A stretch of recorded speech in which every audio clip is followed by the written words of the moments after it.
Hello friend, welcome to मो ओडिया जिको world.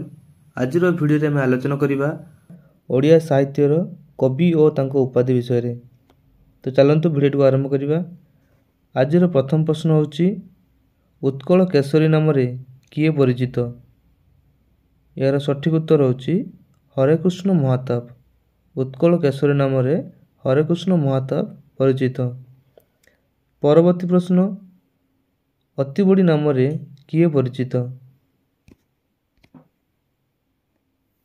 उत्तर होची जगन्नाथ दास। अतिबड़ी जगन्नाथ दास। नेक्स्ट क्वेश्चन होची नृत्य प्रवीणा नाम रे किए परिचित? नृत्य प्रवीणा नाम रे किए परिचित? यार सठिक उत्तर होची श्रीमती संयुक्ता प्राणीग्राही। मन रखियो समझते। परवर्ती क्वेश्चन को जीवा। उत्कल रत्न नाम रे किए परिचित? यार सठिक उत्तर होची विश्वनाथ मिश्र। उत्कल रत्न नाम रे विश्वनाथ मिश्र परिचित। उत्कल घंट नाम रे किए परिचित? यार सठिक उत्तर होची जदुमणि महापात्र। परवर्ती प्रश्न उत्कल गौरव नाम रे किए परिचित? यार सठिक उत्तर होची मधुसूदन दास। उत्कल गौरव मधुसूदन दास। कर्मवीर नाम रे किए परिचित? प्रश्न होची कर्मवीर नाम रे किए परिचित? यार सठिक उत्तर होची गौरीशंकर राय। कर्मवीर किए? गौरीशंकर राय। कविचंद्र नाम रे किए परिचित? यार सठिक उत्तर होची कालीचरण पट्टनायक। कविचंद्र कालीचरण पट्टनायक। परवर्ती प्रश्न स्वभाव कवि नाम रे किए परिचित? यार सठिक उत्तर होची गंगाधर मेहर। स्वभाव कवि गंगाधर मेहर। परवर्ती प्रश्न व्यास कवि नाम रे किए परिचित? प्रश्न होची व्यास कवि नाम रे किए परिचित? यार सठिक उत्तर होची फकीर मोहन सेनापति। व्यास कवि किए? फकीर मोहन सेनापति। कवि सम्राट नाम रे किए परिचित? कवि सम्राट नाम रे किए परिचित? यार सठिक उत्तर होची उपेंद्र भंज। कवि सम्राट उपेंद्र भंज। परवर्ती प्रश्न कलानिधि नाम रे किए परिचित? यार सठिक उत्तर होची बांछानिधि सेनापति। परवर्ती प्रश्न सन्थ कवि नाम रे किए परिचित? उत्तर होची भीम भोई। सन्थ कवि भीम भोई। भक्त कवि नाम रे किए परिचित? उत्तर होची मधुसूदन राव। भक्त कवि मधुसूदन राव। परवर्ती प्रश्न कविवर नाम रे किए परिचित? उत्तर होची राधानाथ राय। कविवर राधानाथ राय। परवर्ती प्रश्न मंजश्री नाम रे किए परिचित? उत्तर होची अश्विनी कुमार घोष। परवर्ती प्रश्न किशोर कली नाम रे किए परिचित? प्रश्न होची किशोर कली नाम रे किए परिचित? उत्तर होची श्यामसुंदर दास। परवर्ती प्रश्न बाणीकंठ नाम रे किए परिचित? उत्तर होची निमाई चरण हरिचंदन। बाणीकंठ नाम रे निमाई चरण हरिचंदन परिचित। परवर्ती प्रश्न लोकरत्न नाम रे किए परिचित? उत्तर होची डॉक्टर कुंज बिहारी दास। परवर्ती प्रश्न प्रेमिक कवि नाम रे किए परिचित?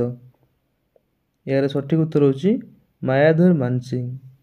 प्रेमिक कवि होचंती मायाधर मानसिंह। परवर्ती प्रश्न प्रकृति कवि नाम रे किए परिचित? यार सठिक उत्तर होची गंगाधर मेहर। प्रकृति कवि होचंती गंगाधर मेहर।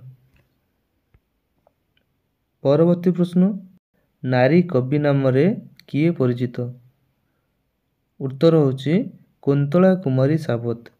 ନାରୀ କବି ଭାବରେ କୁନ୍ତଳା କୁମାରୀ ସାବତ ପରିଚିତ। ପରବର୍ତ୍ତୀ ପ୍ରଶ୍ନ, କବି ଶେଖର ନାମରେ କିଏ ପରିଚିତ? ଏହାର ସଠିକ୍ ଉତ୍ତର ହେଉଛି ଚିନ୍ତାମଣି ରାୟ। କବି ଶେଖର ହେଉଛନ୍ତି ଚିନ୍ତାମଣି ରାୟ। ପରବର୍ତ୍ତୀ ପ୍ରଶ୍ନ, ଗାୟକ ଶିରୋମଣି ନାମରେ କିଏ ପରିଚିତ? ପ୍ରଶ୍ନଟି ହେଉଛି ଗାୟକ ଶିରୋମଣି ନାମରେ କିଏ ପରିଚିତ? ଏହାର ସଠିକ୍ ଉତ୍ତର ହେଉଛି ରଘୁନାଥ ପାଣିଗ୍ରାହୀ ଏବଂ ନିରଞ୍ଜନ କର। ଗାୟକ ଶିରୋମଣି ନାମରେ ଏହି ଦୁଇ ଜଣ ପରିଚିତ। ପରବର୍ତ୍ତୀ ପ୍ରଶ୍ନ, ଭୂମିପୁତ୍ର ନାମରେ କିଏ ପରିଚିତ? ଏହାର ସଠିକ୍ ଉତ୍ତର ହେଉଛି ବିଜୁ ପଟ୍ଟନାୟକ। ପରବର୍ତ୍ତୀ ପ୍ରଶ୍ନ, ଉତ୍କଳ ଭାରତୀ ନାମରେ କିଏ ପରିଚିତ? ଏହାର ସଠିକ୍ ଉତ୍ତର ହେଉଛି କୁନ୍ତଳା କୁମାରୀ ସାବତ। ଉତ୍କଳ ଭାରତୀ ନାମରେ କୁନ୍ତଳା କୁମାରୀ ସାବତ ପରିଚିତ। ପରବର୍ତ୍ତୀ ପ୍ରଶ୍ନ, ଗାୟକ ଭାସ୍କର ନାମରେ କିଏ ପରିଚିତ? ଉତ୍ତର ହେଉଛି ଜଗନ୍ନାଥ ବେହେରା। କବି ସୂର୍ଯ୍ୟ ନାମରେ କିଏ ପରିଚିତ? ଏହାର ସଠିକ୍ ଉତ୍ତର ହେଉଛି ବଳଦେବ ରଥ। ବଳଦେବ ରଥ କବି ସୂର୍ଯ୍ୟ ନାମରେ ପରିଚିତ। ପରବର୍ତ୍ତୀ ପ୍ରଶ୍ନ, ଗାୟକ ସାଧକ ନାମରେ କିଏ ପରିଚିତ? ପ୍ରଶ୍ନଟି ହେଉଛି ଗାୟକ ସାଧକ ନାମରେ କିଏ ପରିଚିତ? ଏହାର ସଠିକ୍ ଉତ୍ତର ହେଉଛି ବାଳକୃଷ୍ଣ ଦାସ। ଗାୟକ ସାଧକ ନାମରେ ବାଳକୃଷ୍ଣ ଦାସ ପରିଚିତ। ମନେ ରଖିବେ ସମସ୍ତେ ଇମ୍ପୋର୍ଟାଣ୍ଟ କ୍ୱେଶ୍ଚନ୍ ଗୁଡ଼ାକ ସବୁ। କାନ୍ତ କବି ନାମରେ କିଏ ପରିଚିତ? ଏହାର ସଠିକ୍ ଉତ୍ତର ହେଉଛି ଲକ୍ଷ୍ମୀକାନ୍ତ ମହାପାତ୍ର। କାନ୍ତ କବି କିଏ? ଲକ୍ଷ୍ମୀକାନ୍ତ ମହାପାତ୍ର। ପରବର୍ତ୍ତୀ ପ୍ରଶ୍ନ, ଆଦିକବି ନାମରେ କିଏ ପରିଚିତ? ଆମେ ସମସ୍ତେ ଜାଣିଛେ ଆଦିକବି ହେଉଛନ୍ତି ସାରଳା ଦାସ। ଏହାର ସଠିକ୍ ଉତ୍ତର ହେଉଛି କ'ଣ? ସାରଳା ଦାସ। ଆଦିକବି ନାମରେ ସାରଳା ଦାସ ପରିଚିତ। ପରବର୍ତ୍ତୀ ପ୍ରଶ୍ନ, ଉତ୍କଳମଣି ନାମରେ କିଏ ପରିଚିତ? ଏହାର ଉତ୍ତର ହେଉଛି ଗୋପବନ୍ଧୁ ଦାସ। ଉତ୍କଳମଣି ହେଉଛନ୍ତି ଗୋପବନ୍ଧୁ ଦାସ। ପରବର୍ତ୍ତୀ ପ୍ରଶ୍ନ, ଜାତୀୟ କବି ନାମରେ କିଏ ପରିଚିତ? ପ୍ରଶ୍ନଟି ହେଉଛି ଜାତୀୟ କବି ନାମରେ କିଏ ପରିଚିତ? ଏହାର ସଠିକ୍ ଉତ୍ତର ହେଉଛି ବୀରକିଶୋର ଦାସ। ଜାତୀୟ କବି ହେଉଛନ୍ତି ବୀରକିଶୋର ଦାସ। ପରବର୍ତ୍ତୀ ପ୍ରଶ୍ନ, ଉତ୍କଳ ଭୀମ ନାମରେ କିଏ ପରିଚିତ? ଏହାର ସଠିକ୍ ଉତ୍ତର ହେଉଛି ପଦ୍ମଚରଣ ପଟ୍ଟନାୟକ। ଉତ୍କଳ ଭୀମ ହେଉଛନ୍ତି ପଦ୍ମଚରଣ ପଟ୍ଟନାୟକ। ପରବର୍ତ୍ତୀ ପ୍ରଶ୍ନ, ବିଦଗ୍ଧ କବି ନାମରେ କିଏ ପରିଚିତ? ପ୍ରଶ୍ନଟି ହେଉଛି ବିଦଗ୍ଧ କବି ନାମରେ କିଏ ପରିଚିତ? ଏହାର ସଠିକ୍ ଉତ୍ତର ହେଉଛି ଅଭିମନ୍ୟୁ ସାମନ୍ତ ସିଂହାର। ପରବର୍ତ୍ତୀ ପ୍ରଶ୍ନ, ନାଟ୍ୟ ଭାରତୀ ନାମରେ କିଏ ପରିଚିତ? ଏହାର ସଠିକ୍ ଉତ୍ତର ହେଉଛି ଅଶ୍ୱିନୀ କୁମାର ଘୋଷ। ନାଟ୍ୟ ଭାରତୀ ନାମରେ ଅଶ୍ୱିନୀ କୁମାର ଘୋଷ ପରିଚିତ। ଆଜିର ଶେଷ ପ୍ରଶ୍ନ ହେଉଛି ଗୀତି କବି ନାମରେ କିଏ ପରିଚିତ? ଲାଷ୍ଟ ପ୍ରଶ୍ନଟି ହେଉଛି ଗୀତି କବି ନାମରେ କିଏ ପରିଚିତ? ଏହାର ସଠିକ୍ ଉତ୍ତର ହେଉଛି ଗୋପାଳକୃଷ୍ଣ ପଟ୍ଟନାୟକ। ଆଶା କରୁଛି ଆପଣମାନଙ୍କୁ ଏହି ଭିଡ଼ିଓଟି ଭଲ ଲାଗୁଛି।